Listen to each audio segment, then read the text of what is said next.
अस्सलाम वालेकुम, मैं हूं इमरान आज़म और मेरे साथ मौजूद हैं अदील सरफराज। आज हम इस व्लॉग में आपके साथ दो खबरें डिस्कस करेंगे।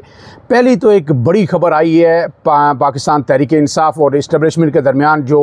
अब बातचीत किसी हद तक शुरू हो गई है, उसमें जो है बर्फ़ पिघल रही है और एक अहम तरीन जो है आज डेवलपमेंट उसमें हुई है। इसके साथ साथ दूसरी बात हम करेंगे जनाब के जो 26वीं आइनी तरमीम के बाद जो जजेज़ हमख्याल जजेज़ का एक बड़ा ग्रुप सुप्रीम कोर्ट के अंदर सामने आया था, अब उसमें भी किसी हद तक जो है रिफ्ट सामने आ रही है। ये दोनों चीज़ें आज हैं जिस पर हम अपना तजिया भी आपके सामने पेश करेंगे। अदील सरफराज साहब, सबसे पहले तो ये हमें बताइए कि क्या वाकई जो हम बात कर रहे हैं, आप कर रहे हैं, दीगर लोग कर रहे हैं, और जो ख़बरों का बैकग्राउंड है पिछले एक हफ़्ते से जो डेवलपमेंट सामने आ रही हैं, चाहे नजम सेठी ने वो बात की या फिर मज़हर बरलास ने की या फिर जो है ज़ुबैर ख़ान ने की, उसके बाद कोई क्या ठोस किस्म की पेशरफ्त हो रही है? कोई बड़ी ख़बर अब हो रही है कि चीज़ें अब कदम ब कदम आगे बढ़ना शुरू हो गई हैं या कहीं पे ये हाल्ट आ गया है? या नहीं सर, देखें, 2 रोज़ कबल इसी जगह पर खड़े होकर मैंने और आपने एक व्लॉग किया था जिस रोज़ शाह महमूद कुरैशी साहब को पंजाब इंस्टीट्यूट ऑफ कार्डियोलॉजी मुंतकिल किया गया था, और उस से एक रोज़ कबल ये खबर आई थी कि इमरान खान साहब से 7 मई को मुलाकात हुई है अडयाला जेल में, और उस मुलाकात के अंदर जो आप कह सकते हैं CBMs होते हैं, कॉन्फिडेंस बिल्डिंग मेजर्स, वो लेने के ऊपर इत्तेफाक राय एक तरह से सामने आ रहा था, और कहा जा रहा था कि शायद ईद से कबल कुछ रिहाइयाँ हो सकती हैं, कुछ लोग बाहर आ सकते हैं, भले इमरान खान ना हो, मगर पाकिस्तान तहरीक इंसाफ को एक मरतबा फिर ब्रीदिंग स्पेस देने की बात ज़रूर आगे चलेगी, और अब उसमें ही पेशरफ्ती हो रही है। मैंने 2 रोज़ कबल ही अपने एक व्लॉग में ये बात कही थी जब ये कहा जा रहा था कि इस्टेब्लिशमेंट इमरान खान से बात करने को तो तैयार है, मगर शायद उनको कोई गारंटर नहीं मिल रहा, उनको शायद कोई ऐसा शख्स नहीं मिल रहा जो गारंटी दे, मिडल मैन। जाहिर बात है जो मुज़ाकरात करने हैं इमरान खान साहब के, जो मेरी इतलात हैं उसके मुताबिक जब उनसे बात हुई और उनसे कहा गया कि मुज़ाकरात होंगे, ये पहले की बात कर रहा हूँ, तो इमरान खान साहब से ने पूछा कि कौन होगा, तो मोहसिन नकवी का नाम सामने आया। इसी तरह जो साबिक हमारे वज़ीर आज़म रह चुके हैं अनवारुल हक काकड़ कायम मकाम, उनका भी नाम आया। तो इमरान खान साहब ने उन दोनों नामों को मुस्तरद किया था कि ये वो लोग हैं जिन्होंने पाकिस्तान तहरीक इंसाफ को इस नहज तक पहुंचाया है, इसके खिलाफ कार्रवाइयाँ की हैं, तो इनके साथ हम कैसे बातचीत आगे बढ़ा सकते हैं। तो अब उस सिलसिले में उस रोज़ मैंने भी ये बात कही थी कि और कोई नहीं तो मुझे बार बार जो ख्याल आता है वो एक ही घराने का आता है जो चौधरी बरादरान का है। ठीक है, चौधरी बरादरान भले ही चौधरी परवेज़ इलाही जो हैं वो पाकिस्तान तहरीक इंसाफ के सदर हैं, मगर एक अब कह सकते हैं कि फ़ौज या इस्टेब्लिशमेंट के साथ उनका एक ताल्लुक़ है और हमेशा से रहा है, और उनका राब्ता भी वहाँ पर हमेशा रहता है, इस पूरे ख़ानदान का। चौधरी शुजात हुसैन साहब की भी बात अब करें। अब चौधरी परवेज़ इलाही एक तवील अरसा से खामोश थे, अब अचानक से खबर आती है कि चौधरी परवेज़ इलाही साहब जो कि बिल्कुल ही गैर मुतल्लका हो चुके थे, खामोश थे, एक साइड पर थे, वो जाते हैं पंजाब इंस्टीट्यूट ऑफ कार्डियोलॉजी में, और बाकायदा ना सिर्फ उसकी वीडियो आती है बल्कि ख़बर TV चैनल्स पर नशर होती है। वो TV चैनल्स जिनके ऊपर पाकिस्तान तहरीक इंसाफ या इमरान खान साहब का नाम तक नहीं आता, तस्वीर नहीं आती, नाम नहीं आता, वीडियो आ जाती हैं। सलमान अकम राजा जाते हैं, मेहरबानो कुरैशी जो उनकी साहबजादी हैं शाह महमूद कुरैशी साहब की, वो जाती हैं, और चौधरी परवेज़ इलाही का वहाँ पर जाना ये बहुत कुछ बता रहा है।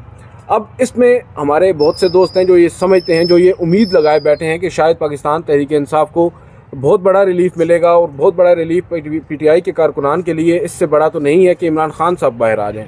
ठीक है, सही, अल्टीमेट तो रिलीफ वही होगा, वो यही समझते हैं कि रिलीफ वही होगा, मगर मैं ये समझता हूँ कि इस वक्त जो हो रहा है, जो डेवलपमेंट्स हुई हैं, और जो चौधरी परवेज़ इलाही साहब को मैं ये ज़रूर कहूँगा इंतहाई मोहतात अंदाज में कि रीलॉन्च अगर किया जा रहा है और शाह महमूद कुरैशी साहब के साथ उनकी मुलाकात होती है, जो कि इंतहाई अनप्रेसिडेंटेड है। शाह महमूद कुरैशी साहब इससे कबल भी बीमार रहे हैं, इससे कबल भी उन्हें अस्पताल लेके जाया गया है, मगर इस तरह की मुलाकातें कभी नहीं हुई।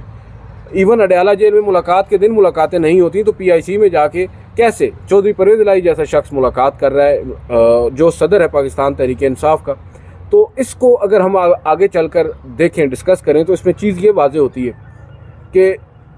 पोस्ट इंडिया पाकिस्तान वार या कॉन्फ्लिक्ट एक सिनेरियो बिल्ड हो रहा है। आपको मालूम है इंडिया पाकिस्तान वार से पहले पाकिस्तान तहरीक इंसाफ के सोशल मीडिया से परेशान होकर हमारे इदारों ने ट्विटर के ऊपर या X के ऊपर पाबंदी आयद कर दी थी, और ये पाबंदी अब बहुत तवील हो चुकी थी। अब तो हम भी भूल चुके हैं कब ये पाबंदी लगी थी। इवन हमारे वज़ीर आज़म जो हैं, वज़ीर आज़म में से वज़रा हैं, वो भी VPN यूज़ करके ट्वीट्स कर रहे हैं। अब अचानक से जब इंडिया पाकिस्तान कन्फ्लिक्ट आता है और हमारी फ़ौज को, हमारे इदारों को ये ज़रूरत पेश आती है कि भाई हमें यकजहती का मुजाहरा करना है, तो ट्विटर को और एक सोशल मीडिया पे एक नैरेटिव हमने बनाना है, नैरेटिव बनाया गया बाकायदा तौर पर। और इसमें अक्रॉस द बोर्ड, मैं किसी एक सियासी जमात, नून लीग या पीपल्स पार्टी या पीटीआई को क्रेडिट नहीं दूंगा, पूरी कौम ने बहसीयत कौम अपना, और DGISPR ने उसको अक्रॉस द बोर्ड सराहा भी है। वो बिल्कुल आपकी बात दुरुस्त है। अब यहाँ पर आकर आप देखें, आपने ट्विटर बहाल कर दिया और इसी दौरान खबर आती है कि इमरान खान साहब से अडेला जेल में मुलाकात होती है। जो नजम सेठी साहब हैं वो तो यहाँ तक कह देते हैं कि उन्हें बाकायदा तौर पर ब्रीफ किया जाता है, सही है, जो सूरत हाल है, और उनसे कहा जाता है कि भाई अपने लोगों से भी कहें कि थोड़ा सा हाथ खुला रखें। और फिर इमरान खान साहब ना सिर्फ उस बात पर उनको यकीन दिलाते हैं बल्कि अमल भी होता है और लोग फिर फ़ौज की हिमायत में खुलकर बात भी करते हैं। ये बड़ी एक पॉजिटिव चीज़ थी। अब देखें, इंडिया पाकिस्तान कन्फ्लिक्ट वक्ती तौर पर तो टल चुका है, जंग टल चुकी है, अब सीज फायर हो चुका है, फायरबंदी हो चुकी है। इस सब के बाद ये कहा जा रहा था कि इमरान खान साहब जो हैं वो मज़ीद पीछे हट जाएंगे, मतलब 2 कदम पीछे चले जाएंगे, उनका नैरेटिव या उनका बयानिया पीछे हो जाएगा और फ़ौज आगे आ जाएगी, फ़ौज का जो बयानिया है वो जीत जाएगा, क्योंकि फ़ौज इस वक्त पॉपुलर एक आप कह सकते हैं कि मोड में चल रही है। इस सब में अब फ़ौज के अंदर जो लोग बैठे हैं वो भी सोचते हैं, समझते हैं, वो भी हम में से हैं, आम सिविलियंस के घरों में से फ़ौजी जाते हैं ना, उन सबको भी नज़र आ रहा है कि भाई सिविलियंस में क्या चल रहा है। उन्हें भी ये मालूम है कि भाई ये जो सूरत हाल इस वक्त एक ब्लेसिंग इन डिस्गाइज की सूरत में हमें मिल चुकी है इंडिया पाकिस्तान कॉन्फ्लिक्ट में, हमें इससे फ़ायदा उठाना चाहिए और जो बदअमनी को छोड़ दें, जो एक पॉलिटिकल अनरेस्ट है और दूसरा जो एक नफरत फैलती जा रही है अगेंस्ट इंस्टीट्यूशंस, ये बहुत ज़्यादा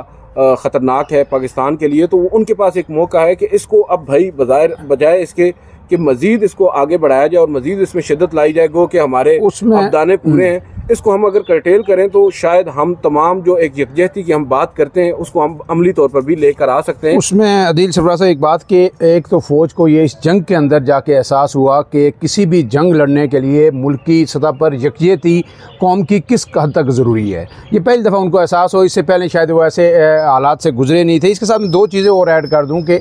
एक बयान आया है जनाब चेयरमैन बैरिस्टर गौर का, 2 दिन पहले आपने सुना होगा, जिसमें उन्होंने कहा है कि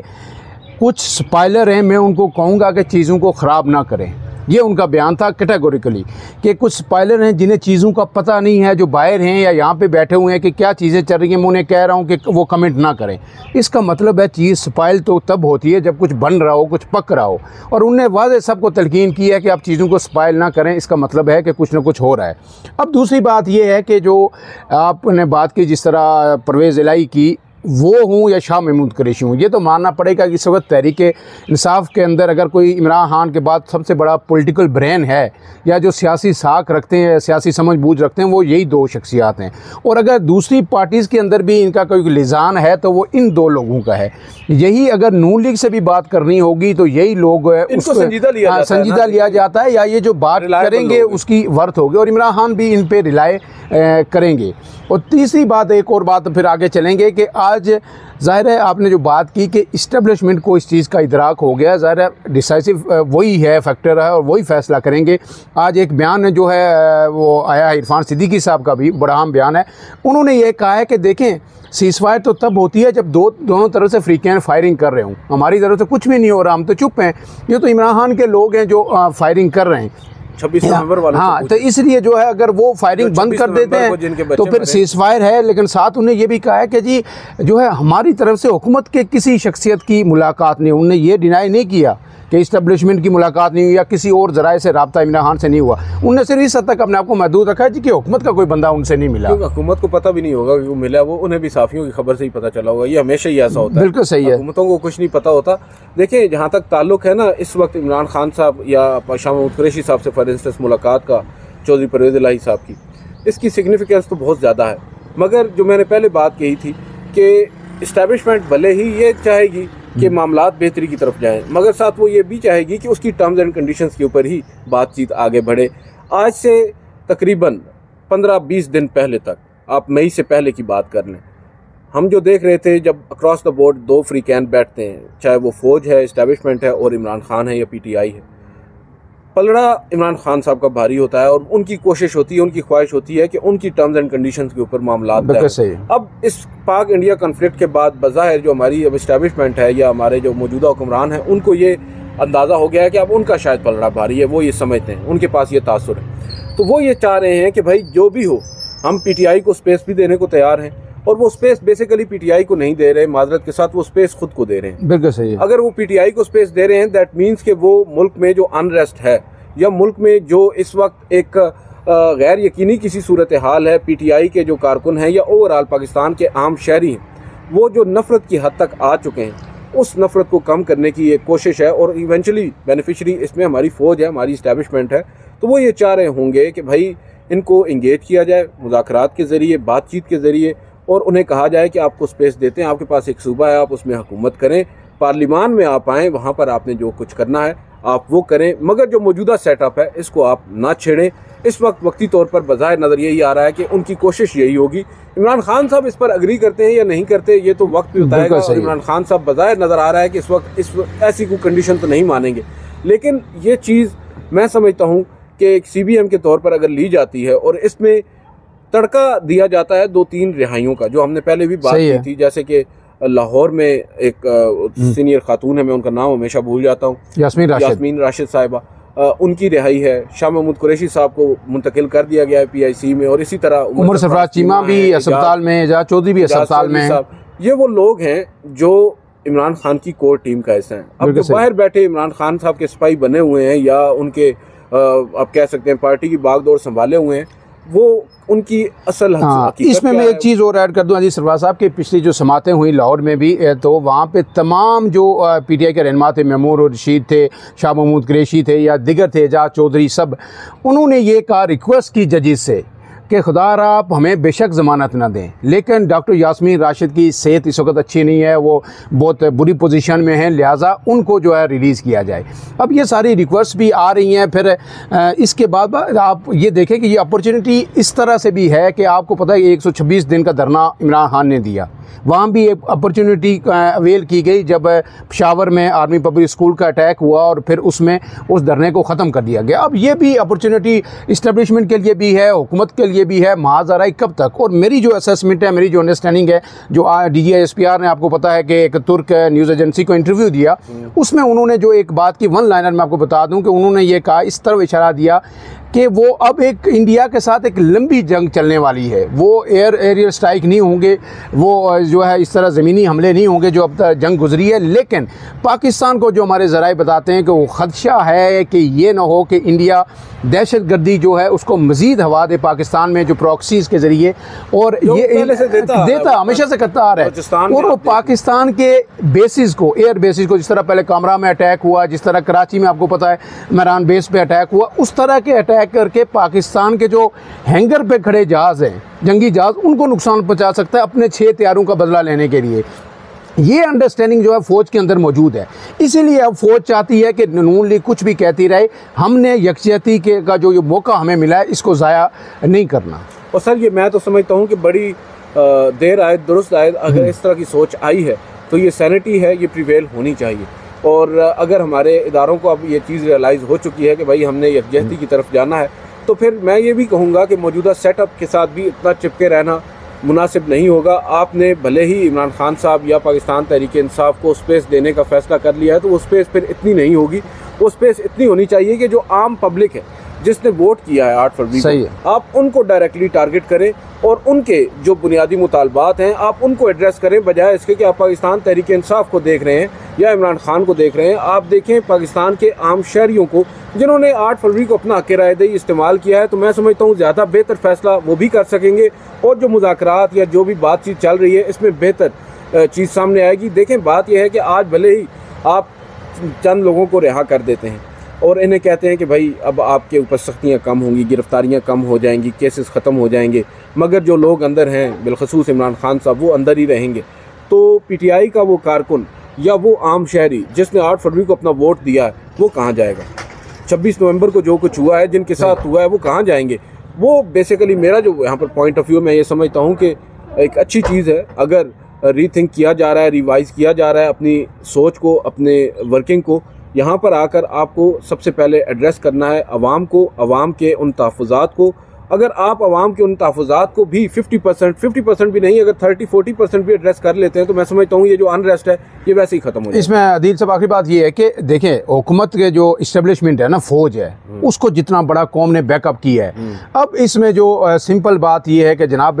हुकूमत के लिए ना PTI अहम है इस्टेब्लिशमेंट के लिए, ना वो नून लीग अहम है। उनके लिए इस वक्त मुल्की मफाद और मुल्की यकजहती इंपॉर्टेंट है, जो उन्हें जंग लड़नी है। अब इसके साथ एक दूसरी खबर जो सुप्रीम कोर्ट से आप कह रहे थे कि सुप्रीम कोर्ट ने मुख्तसर बताइएगा कि आज माहौल क्या रहा, जो मखसूस नशिस्तों का जो केस हुआ, क्या उसमें कोई आपको लगता है कि ये भी एक पैरामीटर, जिस तरह हमने पहले भी डिस्कस किया कि अगर ये मखसूस नशिस्तें PTI को दे दी जाती हैं तो ये भी एक इंडिकेशन हो सकती है। कल बड़ी अहम एक दिन है, मंगल वाला दिन, वो भी याद रखिए। कल अलीमा खान की या इमरान खान के रिश्तेदारों की या वकला की मुलाकात होनी है। अगर उसमें कोई रोड़े ना अटकाए गए, अलीमा खान को कल भी मिलने दिया गया, ये भी एक इंडिकेटर हो सकता है। लेकिन स्पेसिफिकली मैं आपको इस वक्त सुप्रीम कोर्ट से पूछ रहा हूँ कि सुप्रीम कोर्ट के आज आपका जो असेसमेंट है वो क्या है? देखिए सर, सुप्रीम कोर्ट में इस वक्त तो मखसूस नशिस्तों की हम बात कर रहे हैं, उस केस की जिस पर नज़रसानी दरख्वास्तें दायर हुई हैं 12 जुलाई के फैसले के खिलाफ। बेंच की जो तश्कील है वो इन इटसेल्फ इस वक्त इन क्वेश्चन है। और आज फैसल सिद्दीकी साहब जो सुन्नी इत्तेहाद कौंसिल को रिप्रेजेंट कर रहे हैं, उन्होंने अपने दलाइल में बाकायदा तौर पर उन एतराज़ात के ऊपर दलाइल देना शुरू किए हैं और कल भी वो अपने दलाइल जारी रखेंगे। जो मेरे लिए मोस्ट इंपॉर्टेंट चीज़ है, जहाँ तक ताल्लुक़ है बेंच पर एतराज़ का, ये खबर तो अब नाज़रीन तक पहुँच चुकी है। असल खबर जो मुझे आज मालूम हुई है वो ये हुई है कि आपको मालूम है 26वीं आईनी तरमीम के हम कह रहे थे कुछ जजेस हैं जो बेनिफिशरी हैं, बिल्कुल सही है, जिन्हें शामिल किया गया आईनी बेंचेस में। और बिलखसूस वो 3 जजेस साहिबान जो आईनी बेंचेस की कमेटी के भी रुकन हैं, जिनमें जस्टिस अमीनुद्दीन खान है, जस्टिस मोहम्मद अली मजहर और जस्टिस जमाल खान मंदोखेल हैं। अब इसमें ख़बर ये है कि जस्टिस अमीनुद्दीन खान, जस्टिस मोहम्मद अली मजहर और जस्टिस जमाल खान मंदोखेल में भी एक तरह से फूट पड़ चुकी है। बज़ाहिर नज़र ये आ रहा है कि उनमें भी इख्तिलाफ़ात हैं और ये बड़ी अलार्मिंग सिचुएशन है 26वीं आईनी तरमीम के बाद मुक़्तदरा के लिए कि भाई जिन जजेस साहिबान पर वो तकिया किए हुए थे वो तो आपस में ही उलझ पड़े हैं। बात सिंपल सी है, जैसे जमाल खान मंदोखेल को हम देख रहे हैं, सुन रहे हैं, तवील अरसा से कवर कर रहे हैं। अभी रिसेंटली उन्होंने एक जजमेंट दी है फ़ौजी अदालतों के केस में, जहाँ पर अक्सरियत ने फ़ौजी अदालतों में सिविल्स के ट्रायल पर ठप्पा लगा दिया है कि भाई कर सकते हैं आप। आइन में उन्होंने कह दिया है कि आइन के मुताबिक 2 जजेस साहिबान हैं जिनका ताल्लुक बलूचिस्तान से है, जस्टिस जमाल मंदोखेल और जस्टिस नईम अख्तर अफ़गान। जस्टिस जमाल खान मंदोखेल का तो मैं पहले भी एक्सपेक्ट कर रहा था, justice Naeem Akhtar Afghan was a big surprise for me, but justice Jamal Khan Mandokhel ने पहले दिन से एक पॉइंट ऑफ व्यू ले रखा था और उन्होंने बरमला उस पर अपनी जजमेंट दी है। और अब इस केस में भी आप देखें, आज उन्होंने आईनी बेंच काम कर रहा है सर, जब से 26वीं आईनी तरमीम आई है, गालबन नवंबर की बात है, नवंबर भी नहीं, नवंबर से पहले की बात, अक्टूबर की बात है, 26 अक्टूबर को। उस वक्त से आज तक आईनी बेंच बैठे हैं, बहुत से मुकदमात लगे हैं, समाअत के लिए मुकर्रर हुए हैं, मगर आईनी बेंचेस के लिए उसी आर्टिकल 195 के अंदर ये वाज़े किया गया है कि आपने रूल्स भी बनाने हैं और रूल्स भी आईनी बेंच के नामजद मेंबरान हैं उन्होंने बनाने हैं। अभी तक आईनी बेंचेस कमेटी ने रूल्स बनाए नहीं। रूल्स बनाए बगैर आईनी बेंचेस कमेटी जो है बेंचेस भी तश्कील दे रही है, बेंचेस रिकॉन्स्टिट्यूट भी कर रही है, कॉन्स्टिट्यूट भी कर रही है। जैसे जमाल खान मंदोखेल ने सवाल उठाया कि भाई पहले रूल्स नहीं होने चाहिए, पहले रूल्स तो बन लें,